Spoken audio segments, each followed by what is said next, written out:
O Lakers finaliza uma troca pelo Walker Kessler e finalmente consegue um pivô titular jovem e que pode estar à altura do Luka Doncic em muitos aspectos, principalmente em cobri-lo defensivamente e ser um pareamento natural ofensivo, sendo um espaçador vertical e um passador que pode deixar o sistema ofensivo do J.J. Redick mais constante e simples. A defesa do Kessler é o principal ponto positivo e argumentativo da troca. Ter um bom defensor de aro na NBA é meio caminho andado para a vitória. E o Kessler é um dos melhores da liga, talvez um top 10 protegendo a área pintada como um todo. O contexto integrado em Utah é muito parecido com o que ele terá em LA, defensores de perímetros abaixo da média da liga. Mas o sistema defensivo de Utah, ou a falta dele, colocava o Kessler em uma posição bem ruim. Existem várias coberturas e nuances dentro de um sistema defensivo, e o show é uma maneira de defender. O show é o pivô, ou o defensor ligado ao screener, avançar em direção ao portador, mas ele vai avançar e voltar quase ao mesmo tempo. Isso leva a um leve cadeamento dentro da defesa. O último defensor do lado fraco vai ajudar o Rowe, que era o defensor primário do pivô, que está fazendo show. Assim, deixando o defensor que está na wing em um 2-1. E a funcionalidade dessa cobertura se dá a muitos motivos que são difíceis de controlar na NBA.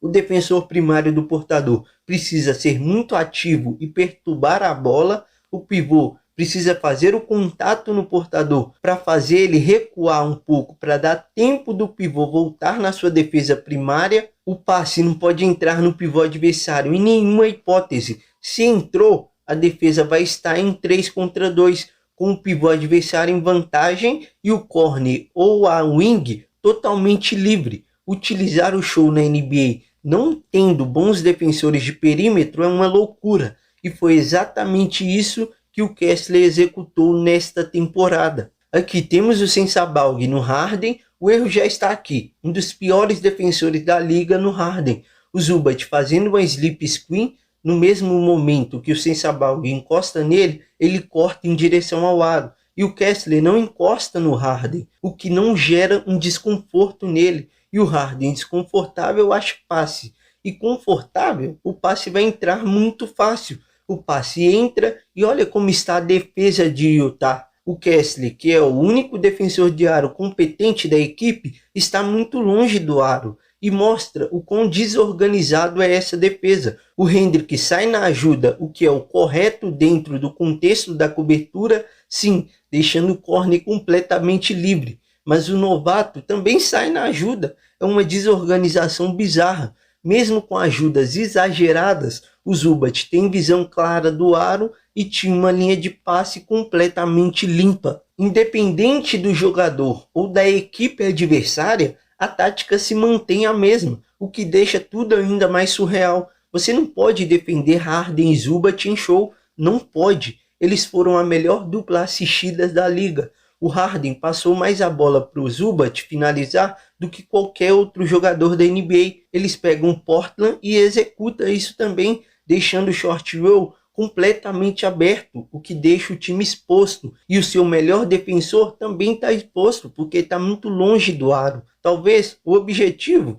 seja o que aconteceu em pouquíssimas posses. Aqui tem o show, mesmo sem encostar no Booker, ele consegue fazer a bola voltar. O passe para trás é teoricamente o objetivo da cobertura. O Booker é uma das piores estrelas da NBA quando está dobrado ou quando ele entende que vai ser dobrado. Quando parece que vai organizar a defesa, o defensor é batido facilmente. O Kessler ajuda muito bem, fechando o aro e a linha de passe. E de novo, defensores muito ruins. O Lauri está marcando quem? O passe para trás, que serve para organizar a defesa, gera outra oportunidade para o Suns pisar no garrafão. O defensor aqui corre correto, mas é batido facilmente. E chega o Kessler, que ele sim ajuda muito bem, tirando completamente a visão do aro do Royce O'Neal. O Kessler, quando está em posição de ajuda, é a melhor situação para ele e para a equipe, o que Utah não conseguiu entregar. o Book em situação isolada, o Kessler consegue se manter dentro do garrafão pelos cortes do Suns que ele toca no atacante, isso permite com que ele fique no garrafão. Acontece um novo corte, um muito bom corte, que deixa o Igodaro em vantagem, mas o Kessler corta completamente essa vantagem com um time muito bom para entrar na zona do atacante e o tempo muito bom também do Tocco, protegendo muito bem o aro. Ele protege muito bem o aro. Em situação de ajuda, é um dos melhores da liga. E aqui, talvez entramos no ponto mais negativo dele neste lado da quadra. Os rebotes defensivos do Kessler não é tão bom quanto se espera de um jogador que seja excelente em ajuda e proteção de aro. Aqui ele sai muito bem na ajuda, mas olha onde ele vai parar. O pivô não pode ser movido por um jogador mais baixo e mais magro que ele. O Kessler vai parar longe, o que abre uma margem para o pivô adversário conseguir o rebote ofensivo e punir Utah. Os problemas defensivos de sempre, mas aqui até ele erra na comunicação, mas é contra um pivô ruim, então o choque será inevitável. E essa colisão sempre leva o Kessler para longe demais da bola. A absorção de contato é muito ruim e o Nick Richards, em vantagem posicional, dá um tapinha e não consegue. E há uma disputa pela bola. E na disputa o Kessler não consegue vencer, muito pelas mãos não sendo tão boa. Ele perde até para o Nick Richards. Em momentos decisivos, esse problema floresce. Aqui Utah não consegue recolher, dá uma segunda chance e o Royce O'Neal erra. E teremos um mano a mano entre o Kessler e o Mark Williams. E aqui é obrigação do Kessler vencer e ele perde. Ele perde por não colocar um antebraço no Mark Williams. Ele perde basicamente por não saber onde o adversário está. E na segunda disputa de quem vai mais alto, o Mark chega primeiro e mais alto que ele. O Kessler não chega nem a tocar na bola. Um péssimo perfilamento, um péssimo box out e os pequenos erros permitem que o Mark Williams consiga o tapa e os pontos levando o jogo para a prorrogação. O principal ajuste do Kessler em LA é na cobertura defensiva. A tendência é ele ser colocado mais em drop, talvez em um drop ainda mais fundo. Se o Lakers conseguir um navegador de screen excelente, talvez o Taibo, o Ayton até executava isso, não tão bem, mas executava. E o Kessler vai ser colocado nessa situação, mas além do drop, ele pode ser colocado mais em situações de ajuda. Compartilhar a quadra com o Sandro em minutos restritos, porque não dá para manter ambos juntos em jogos pegados, pode dar ao Mamu a função do drop e deixar o Kessler mais na ajuda, o que deixaria o Lakers mais protegido na área pintada.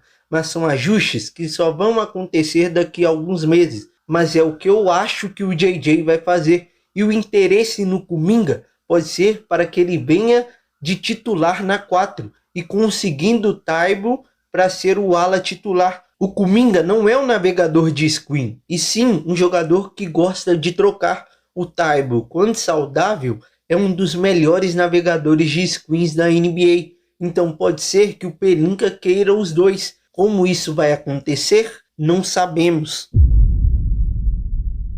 O lado ofensivo do Kessler é muito simples. Jogar ao lado do jogador ofensivo mais genial da liga dá ao pivô as cestas mais fáceis da carreira.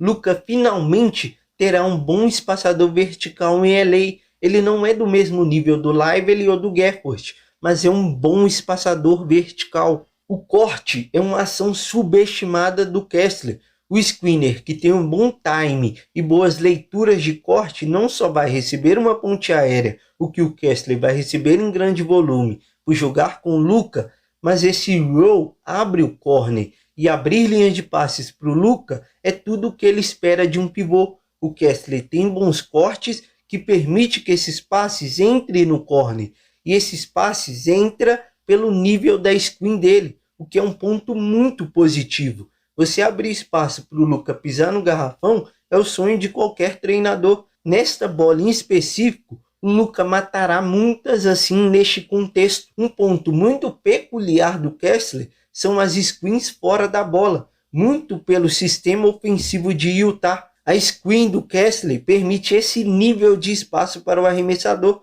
Obviamente, o Lakers não tem ninguém nem próximo do Lowry neste tipo de arremesso. Apenas o Curry é um arremessador fora da bola melhor que o Lowry. Mas desse tipo de situação pode ser mais favorável ao Reeves que deixá-lo em situação isolada em volume de estrela, coisa que o Reeves não é. E nos playoffs deixa visível o quão difícil é ser um jogador de situação isolada, coisa que o Luka consegue ser naturalmente. E esse arremesso do Lowry mostra o maior valor ofensivo do Kessler para o J.J. Redick. Olha como ele bate a screen e corre em direção ao aro. A bola caiu, mas aqui temos a mesma situação, o mesmo espaço gerado e o Kessler faz o mesmo movimento. A bola caindo ou não, a presença dele está lá. Ele dá um gato no Mark Williams e garante uma posição vantajosa.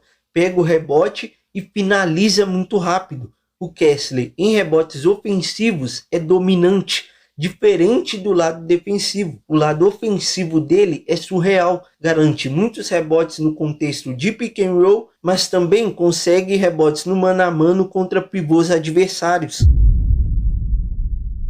O diferencial do Kessler são os passes que estão em um estágio bem inicial, mas ele mostra bons flashes nas visões de quadra. Quando ele está no topo, essa visão é bem explorada, o que pode ser um ponto focal do Lakers quando o Luka não estiver em quadra. Talvez seja a maior diferença da última temporada para a próxima. Ter um pivô passador é uma margem muito grande ofensiva. Ele pode achar passes pós-corte, ele pode receber o passe no corner e do corner entrar em um pick and roll. Essa jogada ficou até muito famosa por Ukon, mas o JJ já roubou essa jogada em outra ocasião. Tendo um pivô que passe, essa pode ser uma tendência do Lakers para a próxima temporada. E em um volume remoto, pode ter o Kessler arremessando, aproveitando o espaço que ele terá quando estiver no topo, lendo a quadra para passar e tentando esse arremesso, ou quando estiver no corner, para entrar na ação de Ukon, ele pegar e arremessar. Não vai ser a decisão primária, mas pode ser uma alternativa que o Kessler pode entregar ao Lakers, mas sem perder a força e a eficiência da decisão primária. Essa talvez tenha sido a troca mais arriscada da era Pelinka, porque o Kessler não é uma estrela ou um atleta que você tem a visão de que ele pode ser uma estrela dentro da liga, mas o encaixe é muito favorável ao seu melhor jogador. Então o valor pago está atribuído a potencializar o Luka. E sendo Lakers, essa troca só vai ser paga com um título. E para isso acontecer, talvez necessite de mais movimentos. Mas o Lakers, após essa troca, fica mais coeso e mais Luka Doncic.